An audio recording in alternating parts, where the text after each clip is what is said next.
Dear Death, I considered sitting in a church to think about you.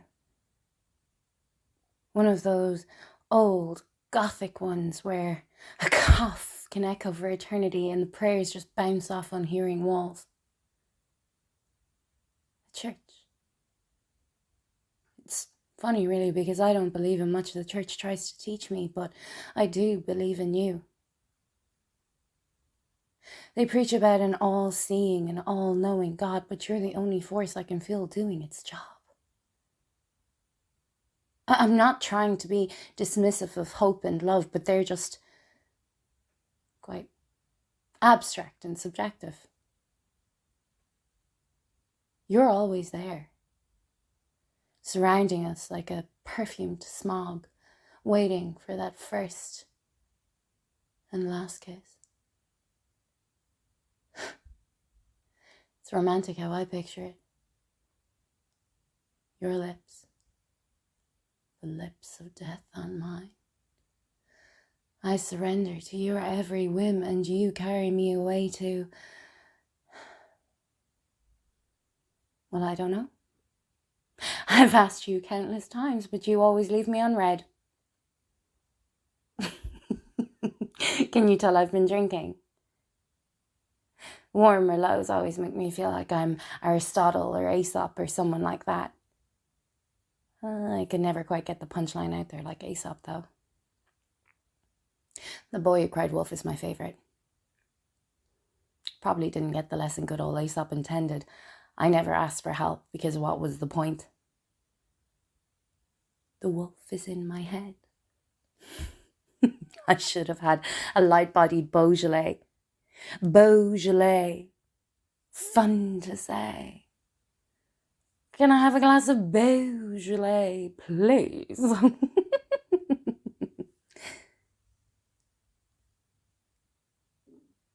Dear Death, I can't stop thinking about you. It's probably too forward and needy. Forget I said anything.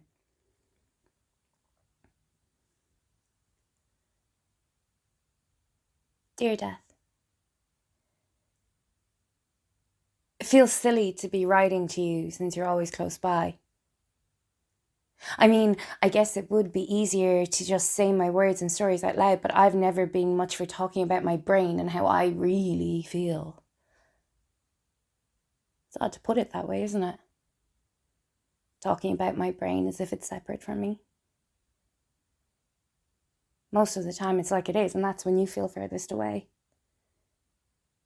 I can't tell if that's a good thing or not anymore. Dear Death, feelings. So very many feelings. Happy, sad, angry, joy, grief, fear, love, all mixed up and blended within me, filling me. It's too much. Too much to the point where I feel numb. And that's when I want you to take me. Do whatever you want with me. Consume me. I dare you.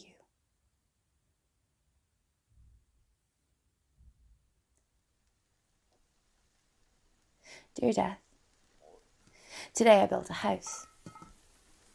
A small red brick cottage with a floral-filled front garden. No lavender though, because lavender only belongs in my grandma's linen drawer.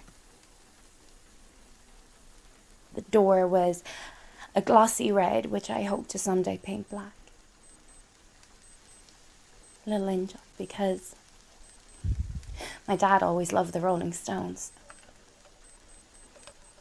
I see a red door and I want to paint it black. The knocker and handles, polished brass because that's classy.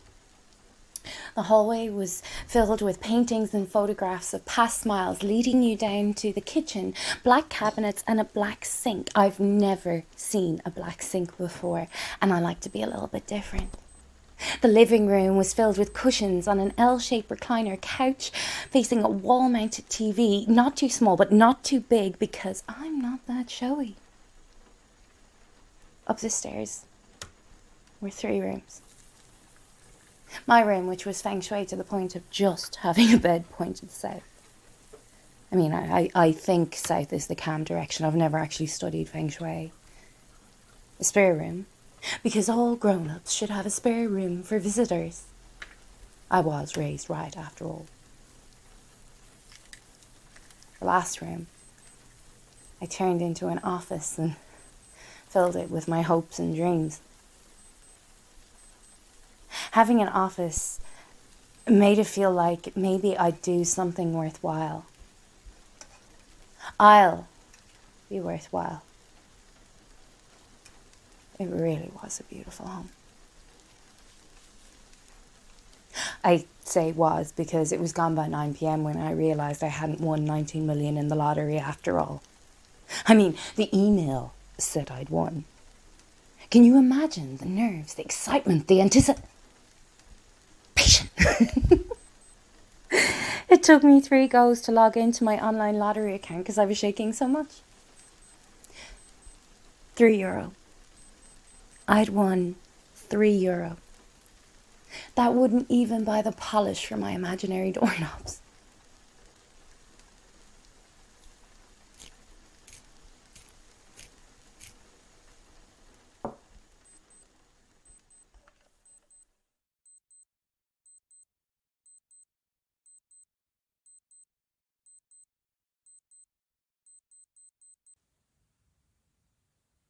Dear Death, I waited for you last night, but you didn't show. Did I do something wrong?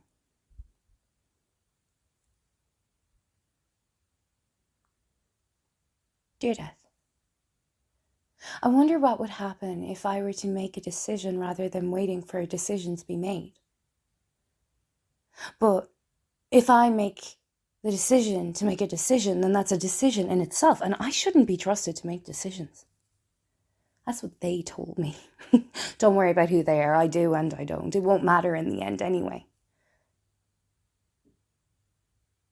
Will it? Am I just assuming gone is gone? Is there more in the after? Afterlife. After. Life. Funny. I've never separated that out before.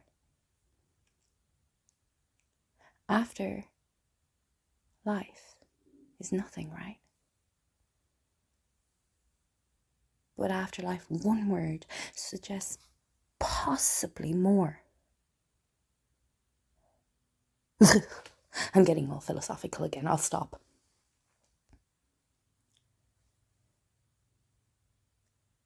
Dear Death, I sat by a river today and smiled at lots of dogs.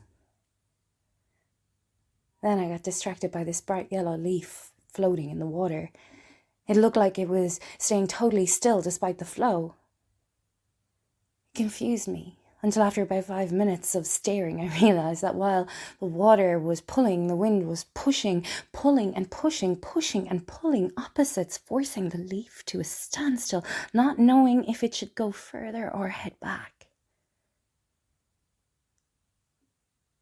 20 minutes I sat there watching, rooting for the leaf, even though I wasn't entirely sure what outcome I was rooting for. Eventually, I started to go numb, so I had to give up, and I'll never know if the leaf made it to where it wanted to go. I guess I'm telling you this because I'm the leaf.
Dear Death,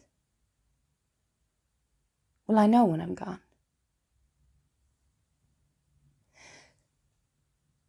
Dear Death, I picture how you'll come every moment of every day. Embarrassing, really. I'm a tad obsessed with you. My last partner dumped me when I told him how much I thought about him.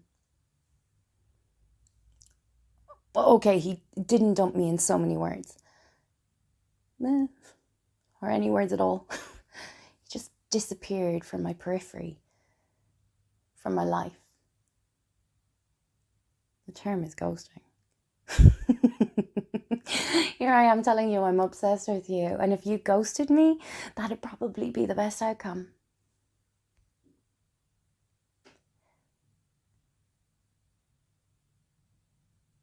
Dear Death, I've been waiting for you for so long that I'm starting to get worried you're letting me get old.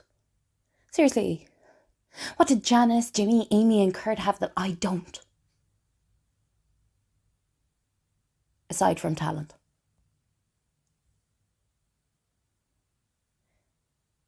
Dear Death, I'm afraid to open the door to you. I wish I was brave.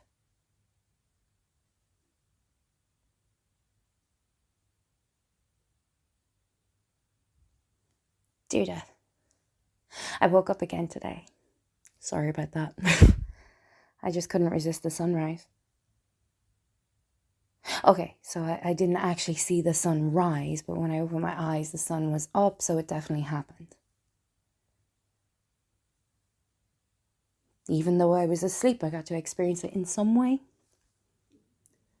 Subconsciously. You're to the fore, but the sun is always there, somewhere, even when there are clouds. This is all uncharacteristically positive of me. Don't read into it, and please, don't make me choose.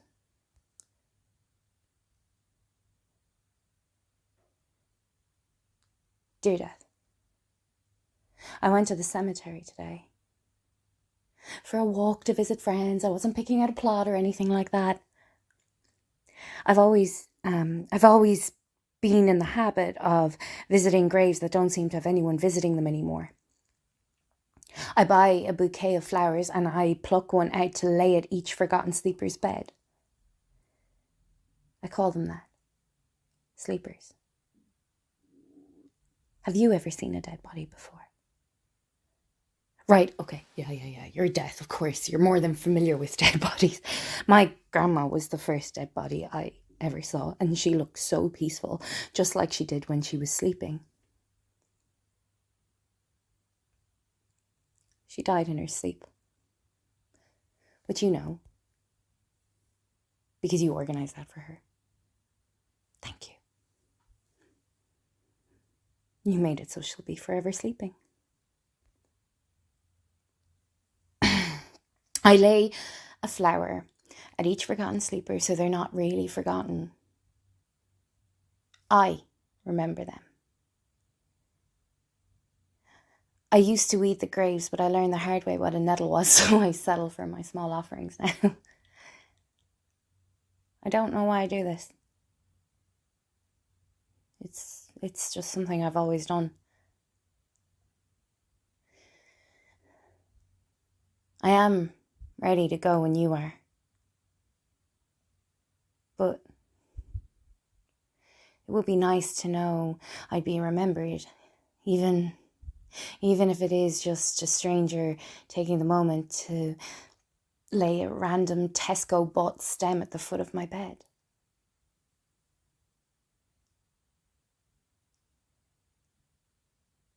Dear Death, will it hurt